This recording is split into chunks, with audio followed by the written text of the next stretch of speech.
अस्सलामुअलैकुम dear friends, welcome back to my channel and welcome to another creation. आज की video में एक और खूबसूरत सा बेबी फ्रॉक डिजाइन आप लोगों के साथ शेयर करने जा रही हूँ। ये फ्रॉक जो है वो मैंने ड्रेसेस के अंदर से जो एक्स्ट्रा फैब्रिक बच जाते हैं ना, उससे बनाया है। 1.5 से 2 साल की बच्ची का मैंने बनाया है और इस वीडियो में मैं आप लोगों को बताऊंगी कि हमारे ड्रेसेस में से जो ऑर्गेन्जा के पीस बच जाते हैं उसको किस तरह से आप बेबी ड्रेसेस के ऊपर यूज करके उनको एक ब्रांड स्टाइल लुक दे सकते हैं। तो यह फ्रॉक की लुक फुल। और अब चलते हैं इसकी डिटेल की तरफ। तो मेरे ड्रेस में से जितने भी पीसेस एक्स्ट्रा बचे हुए थे उनको मैंने अच्छे से प्रेस करके इस तरह से रखा हुआ है और ये ऑर्गेन्जा का पैच भी उसी में से बचा था। इसको भी हम बहुत डिफरेंट वे से यूज करेंगे, ठीक है। और एक हमारे पास जो है एम्ब्रॉयडरी मोटिव भी है और यहाँ पे मैं थ्रेड यूज करने जा रही हूँ। एक 2 कलर्स का डबल टोन में थ्रेड है। तो इस थ्रेड को भी हम बहुत ही डिफरेंट वे के साथ इस पे एम्ब्रॉयडरी करेंगे। बाकी ये तमाम पीसेस हैं। चलते हैं अब इसकी डिटेल की तरफ। तो यहाँ पे मैंने 2 पीस ऑफ फैब्रिक लिया है। यहाँ पे इसकी जो लेंथ है वो 8.5 इंचेस है और इसकी विड्थ जो है वो 13 इंचेस है। ये हम पहले फ्रॉक की बॉडी बनाएंगे। उसके लिए जो नेक लाइन है वो मैंने 2 इंच पे यहाँ पे मार्क किया है और शोल्डर के लिए भी यहाँ पे 4.5 इंच पे मार्क किया है, ठीक है। अब शोल्डर की लेंथ के लिए भी मैंने यहाँ पे 4.5 इंच पे मार्क करके इस तरह से इसको बॉक्स में बना ली है। अब इस तरह से शोल्डर्स के लिए इसको हम कर्व की शेप देंगे और इसी के ऊपर हम एज इट इज जो है ना इसकी कटिंग कर लेंगे। अब यहाँ से 1/2 इंच बिल्कुल थोड़ा सा जो है ना वो आप लोग तीरे की भी जरूर कटिंग किया करें। तो ये ऊपर वाली बॉडी की कटिंग हो गई है। अब जो मेरे पास ऑर्गेन्जा का पीस था उसको मैं इस तरह से बॉडी के ऊपर रखूंगी। बट हमने इसका जो काविया है ना वो खुद ही करना है। तो उसको मैंने काव्य के लिए जो एक्स्ट्रा पीस था ना वो ऑर्गेन्जा वो कैंची से कट कर लिया है। बाकी जो थोड़े थोड़े यहाँ पे रह गए थे ना किनारे, उसको मैं इस तरह से लाइटर की मदद से ना इसका काव्या कर लेंगे हम। तो ये स्टेप जो है ना वो आप लोगों ने बहुत ध्यान से करना है, बिल्कुल स्लो स्लो करना है। और जो जितनी भी जो एम्ब्रॉयडरी की लाइन है ना उसको आपने ज्यादा यहाँ पे हिट नहीं करना वरना जल जाएगा। तो इस तरह से इस पे मैं ग्लू लगाऊंगी और इसको अपने फैब्रिक के ऊपर अटैच कर लूंगी। इसको आपने एक दफा अच्छे से प्रेस कर लेना है ताकि ऑर्गेन्जा के अंदर या कपड़े के अंदर कोई भी सलवट ना आए। दोनों साइडों पे शोल्डर पे आपने इस तरह से ना थोड़ा सा साइडों पे रखना है ऑर्गेन्जा का पीस ताकि वो शोल्डर के अंदर आ जाए।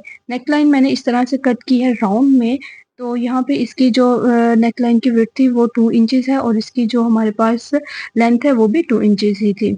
अब मैंने यहाँ पे 2 लंबी स्ट्रैप ली हैं, इनमें जोर डल गया है थोड़ा सा, कोई बात नहीं। जब हम फ्रॉक बनाएंगे तो वो बिल्कुल भी नजर नहीं आएगा। इसकी जो लेंथ है हमारे पास 4 इंच है और विड्थ इसकी 27 इंचेस है यहाँ पे, ठीक है। अब ये हमारे पास पीसेज हैं, एक फ्रंट के लिए और एक बैक के लिए। अब मैं इसको एक साइड पे जो है ना वो सिलाई लगाऊंगी और सिलाई से ही ना, मशीन की सिलाई से ही मैंने ये चुनट्स डाल ली हैं, ठीक है। अगर आप लोग से चुनट्स सिलाई से नहीं डलती तो आप लोग सीधी सिलाई लगाएं, उसको थोड़ा सा खींच खींच के ना उसमें चुनट्स डाल लें। इस तरह से एक लेयर यहाँ पे हमारी लग गई है। दूसरी लेयर के लिए भी मैं यहाँ पे 2 इस तरह की पट्टियां लूंगी फ्रंट और बैक के लिए, ठीक है।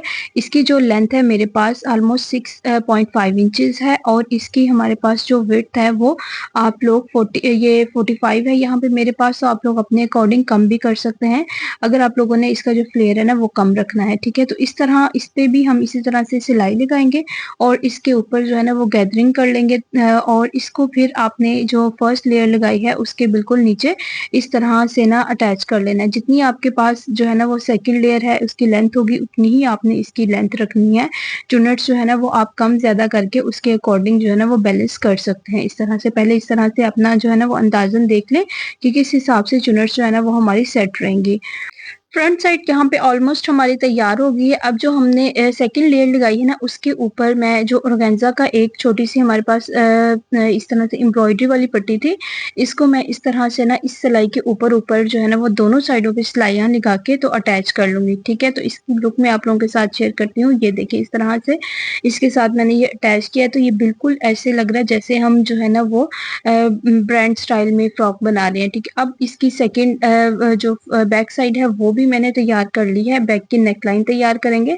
बैक की नेकलाइन की जो चौड़ाई है वो आपने फ्रंट के इक्वली रखनी है और गहराई उसकी जो है ना वो उससे फ्रंट से थोड़ी सी कम रखनी है। यहाँ पे मैंने 1.5 इंचेस रखी है। यहाँ पे मैंने जो है ना वो कट जो दिया है वो 5 इंचेस तक ऑलमोस्ट दिया है।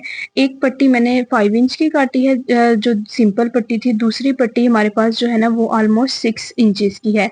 तो यहाँ पे आपने इस तरह से इस पट्टी को रखना है। जितना भी एक्स्ट्रा फैब्रिक है उसमें से इस तरह से उसको काट दें तो ये आपकी ऊपर की तरफ अच्छे से फिक्स हो जाएगी। अब इस तरह इसको कॉर्नर पे सिलाई लगाएं, ऊपर वाली पट्टी को भी और नीचे वाली पट्टी को भी, तो हमारी बटन पट्टी जो है ना वो तैयार हो जाएगी।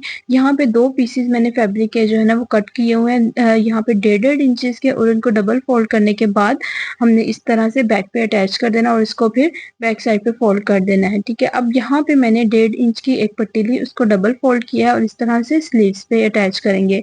पहले आप लोग एक सिलाई लगाएंगे, उसके बाद मैं यहाँ पे जो है ना वो सिलाई के ऊपर ऊपर मैंने यहाँ पे छोटे छोटे से कट्स दिए हुए ताकि हमारे पास स्लीव जो है जो कर्व में आई है उसकी अच्छे से शेप आए और हमारी जो फ्रॉक है वो नीट लगे। इस तरह से मैं इसको बैक साइड पे टर्न करूंगी पाइपिंग की तरह पे। अब यहाँ पे मैं इसकी जो साइडों वाली सिलाई है वो लगाऊंगी और नीचे से हम इसको बिल्कुल बारीक सा फोल्ड कर देंगे। तो हमारे पास जो फ्रॉक है वो इस तरह से तैयार हो गया है। अब इसके ऊपर कुछ एम्ब्रॉयडरी की डिटेल्स ऐड करते हैं। तो जो मैंने थ्रेड लिया था डबल टोन में, उसको मैं इस तरह से जो है ना वो निडल के अंदर डबल करके डाल लूंगी। अब यहाँ पे इससे आपने ना हैंडमेड लेस बनानी है, तो लेस हम किस तरह से बनाएंगे, बैक साइड से आपने थ्रेड को लेके आना है ताकि जो नॉट है वो नजर ना आए। ठीक है, अब यहाँ पे इस किस तरह से आपने इस पे एम्ब्रॉयडरी करनी है, नीडल को ले ऊपर की तरफ लेके आना है। ठीक है, अब नीडल को जब ऊपर की तरफ लेके आएंगे फिर आपने एक बिल्कुल छोटा सा स्टिच लेना है। ठीक है, छोटा सा स्टिच लेने के बाद नीडल के ऊपर इस तरह से थ्रेड को 2 टाइम्स रैप करना है और फिर इस तरह से आपने थ्रेड को खींच देना है। ठीक है, जब आप इस तरह खींचेंगे तो फिर वहां पे ना इस एक जो है ना वो छोटा सा कनेक्टर बन जाएगा। तो इस तरह से ऐसे लगेगा जैसे यहाँ पे ना हमने छोटे छोटे से बीड्स अटैच किए हुए हैं। ठीक है, तो अगर आप लोगों को एक दफा में वीडियो यहाँ पे ये समझ नहीं आ रही तो आप इसको बैक करके भी समझ सकते हैं। ठीक है, इस लेस को मैं अपनी पूरी स्लीव्स के अंदर जो है ना वो दोनों स्लीव्स के अंदर रेडी कर लूंगी। अब हमने जो ऑर्गेन्जा यहाँ पे इसके ऊपर लगाया था ना उसके ऊपर हम थोड़ी सी डिटेल्स ऐड करेंगे। तो यहाँ पे मैं सिंगल थ्रेड ले रही हूँ, और यहाँ पे जो स्टिच यूज कर रही हूँ वो यहाँ पे मैं ब्लैंकेट स्टिच यूज कर रही हूँ। इस तरह आपने नीडल को ऊपर की तरफ लेके आना है, थ्रेड को आपने ऊपर की तरफ रखना है, बिल्कुल छोटा सा इस तरह से मैं स्टिच ले रही हूँ और आपने नीडल को खींच देना है। बिल्कुल छोटे छोटे से आपने स्टिच लेने हैं और नीडल को इस तरह से खींचते जाना है।